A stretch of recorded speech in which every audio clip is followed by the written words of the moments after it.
Hey Ghee fam, welcome back to Spill the Ghee where we serve the hottest tea. Let's talk about Shri Leela और उसके recent statement के around जो controversy create हुई है। Recently एक success meet के time Sree Leela ने एक स्टेटमेंट दिया जिसमें उसने बोला periods are not an excuse, और उसने ये भी मेंशन किया कि उसने अपने कुछ मोस्ट पॉपुलर सॉन्ग्स पीरियड्स के टाइम पे शूट किए हैं। अब सरफेस लेवल पर ये स्टेटमेंट एक मोटिवेशनल या स्ट्रॉन्ग माइंडसेट वाली बात लग सकती है, लेकिन प्रॉब्लम तब स्टार्ट होती है जब एक पर्सनल एक्सपीरियंस को जनरल एक्सपेक्टेशन की तरह प्रेजेंट कर दिया जाता है। रियलिटी ये है कि हर वुमेन का बॉडी डिफरेंट होता है, सबका एक्सपीरियंस सेम नहीं होता। कुछ लोग अपनी डेली रूटीन मैनेज कर लेते हैं, लेकिन बहुत से वुमेन ऐसी भी होती हैं जो सीवियर क्रैम्प्स, हार्मोनल इम्बैलेंस और इंटेंस डिस्कम्फर्ट फेस करती है। कंडीशंस जैसे पीसीओएस और पीसीओडी आजकल काफ़ी कॉमन हो चुकी हैं और कई केसेस में एक्सेसिव ब्लड लॉस की वजह से अनीमिया भी डेवलप हो जाता है। ऐसे में जब कोई पब्लिक फिगर बोलता है periods are not an excuse, तो वो स्टेटमेंट उन लोगों के लिए डिसमिसिव फील हो सकता है जो जेन्युइनली स्ट्रगल कर रहे होते हैं, और यही पॉइंट लोगों को ट्रिगर कर रहा है। अब यहाँ पे एक इम्पॉर्टेंट फैक्टर है इन्फ्लुएंस। श्री लीला सिर्फ एक एक्ट्रेस नहीं है, बल्कि उसकी एक ह्यूज फैन फॉलोइंग है, स्पेशली यंग ऑडियंस और टीनेज गर्ल्स में।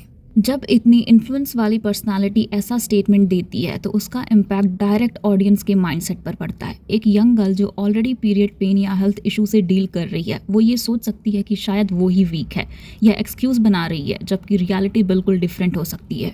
अभी जिसको नहीं पता, थोड़े टाइम पहले श्री लीला के एमबीबीएस डिग्री के अराउंड भी एक कंट्रोवर्सी हुई थी। जब श्री लीला को उसकी मेडिकल डिग्री मिली थी, तब भी काफ़ी लोगों ने क्वेश्चन उठाया था कि क्या ये रियलिस्टिकली पॉसिबल है, क्योंकि मेडिकल एजुकेशन कोई नॉर्मल कोर्स नहीं होता। ये एक्सट्रीमली डिमांडिंग और टाइम कंज्यूमिंग प्रोसेस होता है।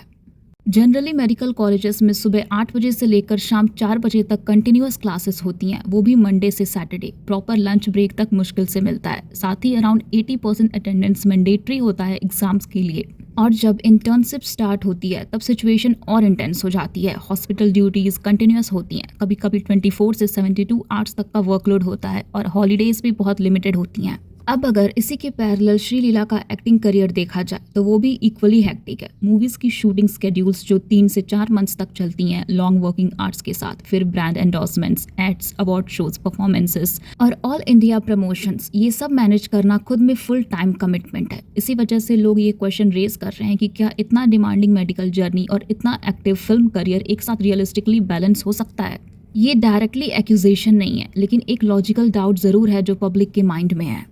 लेकिन यहाँ मेन इशू सिर्फ डिग्री का नहीं है, बिगर कंसर्न रिस्पॉन्सिबिलिटी का है। इंडिया जैसे कंट्री में जहाँ ऑलरेडी मिस इन्फॉर्मेशन और अनक्वालिफाइड मेडिकल प्रैक्टिसेस का इशू एग्जिस्ट करता है, वहाँ अगर कोई सेलिब्रिटी मेडिकल बैकग्राउंड के साथ ऐसे स्टेटमेंट्स देता है जो ओवर सिंप्लीफाइड या इनसेंसिटिव लगते हैं, तो उसका इम्पैक्ट और ज़्यादा सीरियस हो जाता है। जब आपके नाम के साथ डॉक्टर टैग जुड़ता है तो लोग आपकी बातों को और सीरियसली लेते हैं। इसलिए हेल्थ रिलेटेड टॉपिक्स पर बोलते वक्त सेंसिटिविटी और क्लैरिटी बहुत इंपॉर्टेंट हो जाती है, क्योंकि बात सिर्फ इंटेंशन की नहीं होती, इम्पैक्ट की होती है। श्रीलीला का इंटेंशन शायद अपनी पर्सनल स्ट्रेंथ शेयर करना होगा, लेकिन जिस तरह से स्टेटमेंट फ्रेम हुआ, उसने एक जनरलाइज मैसेज दे दिया जो हर किसी के रियलिटी को रिप्रेजेंट नहीं करता।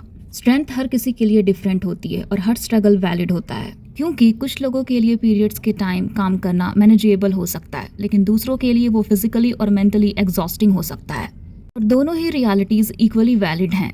आपका क्या ओपिनियन है इस पूरे मैटर पर? क्या ये एक मिसअंडरस्टूड स्टेटमेंट है या जेन्युइनली इनसेंसिटिव स्टेटमेंट? कमेंट करके जरूर बताना। सो या that was it for this video. और अगर आपको ये वीडियो अच्छी लगी हो तो hit like, share and subscribe and comment what you think, and I will see you in the next bill.